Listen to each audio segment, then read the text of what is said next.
আজ তৈরি করে দেখাবো নরম তুলতুলে দুধ পুলির রেসিপি। দুধ পুলি খেতে আমরা কিন্তু সকলেই পছন্দ করি, তবে অনেক সময় বানানোর সময় এই পিঠেটা শক্ত হয়ে যায়। এই পদ্ধতিতে তৈরি করলে আশা করি 2 দিন 3 দিন পর্যন্ত কিন্তু নরম তুলতুলে থাকবে, আর মুখে দেওয়ার সাথে সাথেই কিন্তু মিলিয়ে যাবে, এতটাই নরম হয়। নমস্কার বন্ধুরা, শ্বশুর বোমা রান্নাঘর অ্যান্ড ব্লগ চ্যানেলে সকলকে স্বাগত।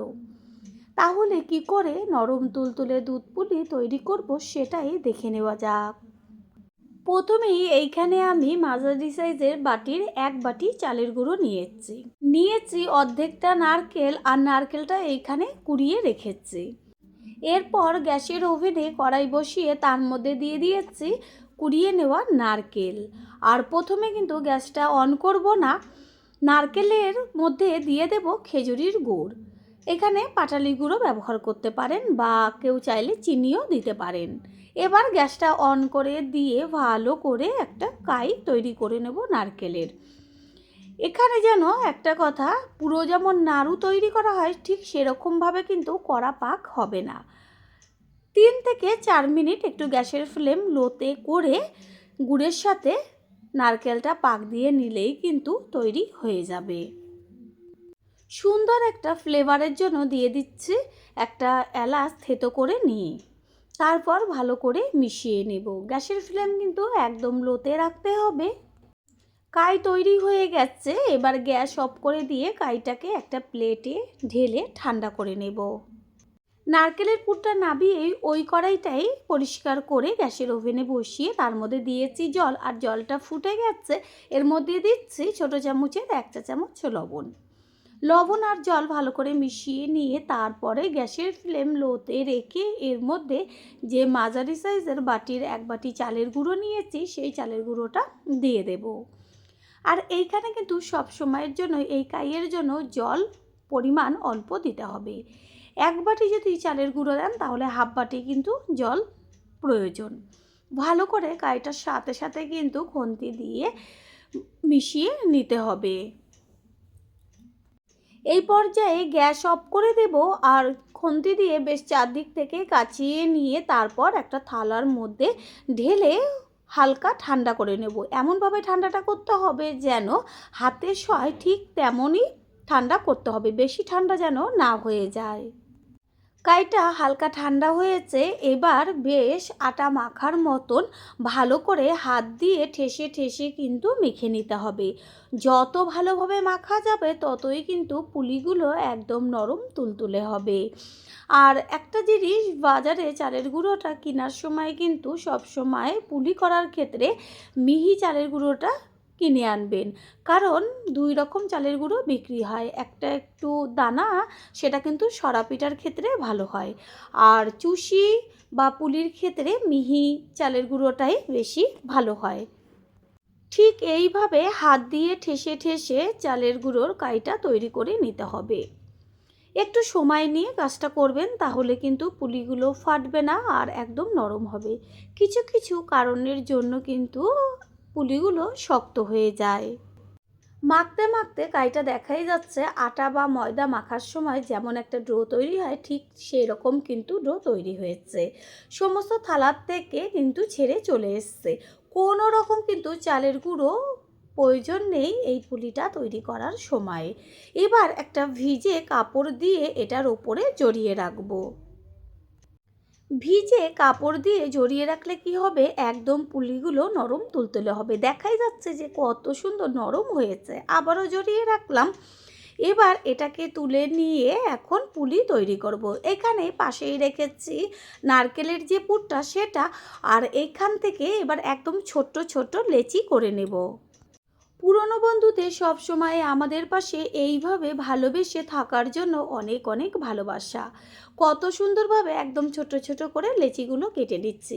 হাতে কিন্তু একটুও লাগবে না, যদি কাইটা ভালো করে তৈরি করা হয় পারফেক্ট জল ব্যবহার করে, তাহলে কিন্তু এইখানে অনেকে কিন্তু শুকনো চালের গুঁড়ো হাতে একটু লাগিয়ে নেয়। এখানে কোনো রকম কিছুর প্রয়োজন নেই। এবার লেচিগুলো হাতের তালুর মাঝখানে রেখে 2 হাত দিয়ে বেশ একদম গোল গোল করে পাকিয়ে নেব। কত সুন্দরভাবে লেচিগুলো করে নিয়েছি, আর এক বাটি চালের গুঁড়ো দিয়ে কতগুলো পুলি তৈরি হবে সেটা তো দেখাই যাচ্ছে। এবার পুলি তৈরি করব, সেই কারণে একটা লেচি হাতের মাঝখানে নিয়ে আবারও একটু গোল করে পাকিয়ে তারপরে দুই হাতের আঙুল দিয়ে বেশ চেপে চেপে বাটির মতন শেপ করে নেব। মাঝখানটা ডিপ করতে হবে, আর আঙুল দিয়ে চেপে চেপে যে ওপরের দিকগুলো কিন্তু একদম পাতলা করে দিতে হবে। এরপর হাতের তালুর ওপরে রেখে চামচের সাহায্যে নারকেলের পুর ঠিক মাঝখানটাতে দিয়ে একটু চামচের পেছনটা দিয়ে চেপে দিতে হবে। এতে কি হবে, অনেকটা পরিমাণ কিন্তু পুর ভেতরে ভরে যাবে। কত সুন্দরভাবে চেপে দিয়েছি। তারপরে দুই পাশের মুখটা আস্তে করে এক জায়গায় আটকে বেশ আঙুল দিয়ে ওপরটা চেপে দিলেই কিন্তু সুন্দর পুলি তৈরি হয়ে যাবে। আপনারা নিজেদের পছন্দ অনুযায়ী কিন্তু ডিজাইন করে নিতে পারেন, তবে আমি তেমন কোনো ডিজাইন করিনি, শুধু মুখটা আটকে একটু নখ দিয়ে চেপে দিয়েছি, এতেই কিন্তু কত সুন্দর ডিজাইনটা হয়ে গেছে। এইভাবেই সবগুলো তৈরি করে নেব। আর একটাও করে দেখিয়ে দিচ্ছি। সেমভাবে একটা লেচি নিয়ে তারপরে দুই হাতের আঙ্গুল দিয়ে চেপে চেপে বাটির আকার করে নেব।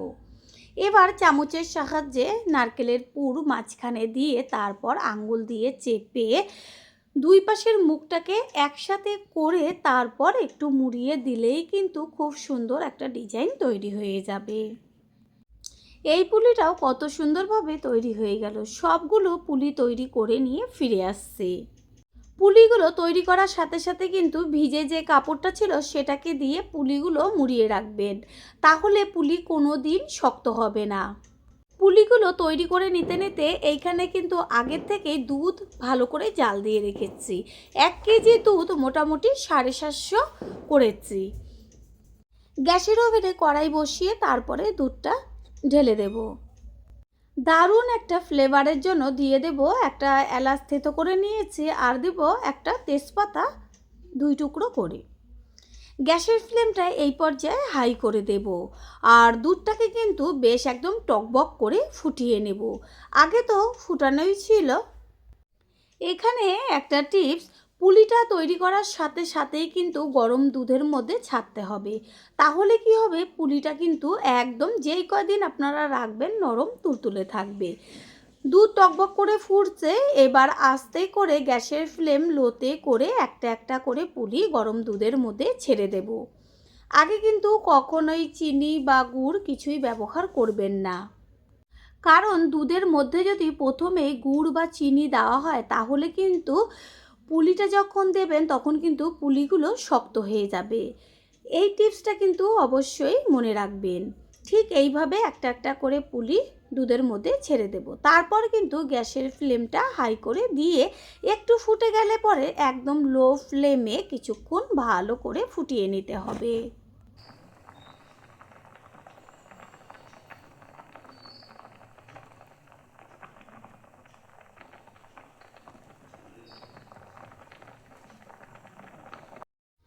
3 থেকে 4 মিনিট গ্যাসের ফ্লেম হাই করে তারপরে কিন্তু একদম লো ফ্লেমে ঠিক এইভাবে আরও কিছুক্ষণ রান্না করে নিতে হবে, তাহলেই কিন্তু পুলিটা ভালো দুধের মধ্যে সিদ্ধ হবে। আর যখন সিদ্ধ হবে তখন কিন্তু ওপরে পুলিগুলো ভেসে উঠবে। প্রথমবার যারা আমাদের চ্যানেল ভিজিট করছেন তাদের আন্তরিক শুভেচ্ছা ও ভালোবাসা। আমাদের রেসিপিগুলো যদি ভালো লেগে থাকে সাবস্ক্রাইব করে দেওয়ার অনুরোধ রইল, ও পাশে থাকা বেল আইকনে ক্লিক করলে পরবর্তী ভিডিওগুলো সবার আগে আপনাদের কাছেই পৌঁছে যাবে। হাতা দিয়ে একটু বাদে বাদে কিন্তু ওপর নিচ করে নেড়েচেড়ে দিতে হবে, তাহলে পুলির দুই পাশে খুব সুন্দরভাবে সিদ্ধ হবে আর নরম তুলতুলে হবে। পুলিগুলো কিন্তু দুধের মধ্যে খুব সুন্দরভাবে সিদ্ধ হয়ে গেছে, ওপরে সম্পূর্ণ পুলিগুলো ভেসে উঠছে। এবার একদম গ্যাসটা অফ করে দেব, তারপরেই এর উপরে দিয়ে দেব খেজুরির গুড়। অনেক সময় কিন্তু গুড় যদি ভালো না হয় তাহলে দুধ কেটে যায়, আর গুড় যদি ভালো হয় কখনোর জন্যই কিন্তু দুধ কাটবে না। সেই কারণের জন্য গ্যাসের ফ্লেমটা অফ করে দিয়ে তারপর কিন্তু গুড়টাকে দুধের মধ্যে মিশিয়ে নিতে হবে। ভালো করে গুড় দুধের সাথে মিশিয়ে নিয়েছি। এবার গ্যাসের ফ্লেম অন করে দেব, আবারও কিন্তু বেশ কিছুক্ষণ জাল দিয়ে নিতে হবে যেন পুলির মধ্যে মিষ্টিটা যায়। পুলিগুলো এতই নরম তুলতুলে হবে, মুখে দেওয়া মাত্রই কিন্তু গলে যাবে। এই টিপসগুলো ফলো করে যে কেউ কিন্তু চোখ বন্ধ করে পুলি তৈরি করলে প্রত্যেকের পুলি কিন্তু একদম নরম তুলতুলে হবে। দুধ পুলি কিন্তু একদম পারফেক্ট তৈরি হয়ে গেছে। এবার গ্যাস অফ করে দিয়ে তারপর একটা ঢাকনা দিয়ে চাপা দিয়ে দেব কিছুক্ষণের জন্য। কিছুক্ষণ বাদে ফিরে এসে ঢাকনাটা সরিয়ে দিয়ে তারপর হাতার সাহায্যে একটু নেড়েচেড়ে দিয়ে সম্পূর্ণ লুকটা দেখিয়ে দিচ্ছি। কত সুন্দর হয়েছে! বেশ এরকম কিন্তু পাতলা ঝোল থাকবে, এতেই পুলির টেস্ট বেশি লাগবে। এবার একটা পাত্রে তুলে নেব। তৈরি হয়ে গেল আজকে দুধ পুলির রেসিপি। আশা করি রেসিপিটি ভালো লাগলো।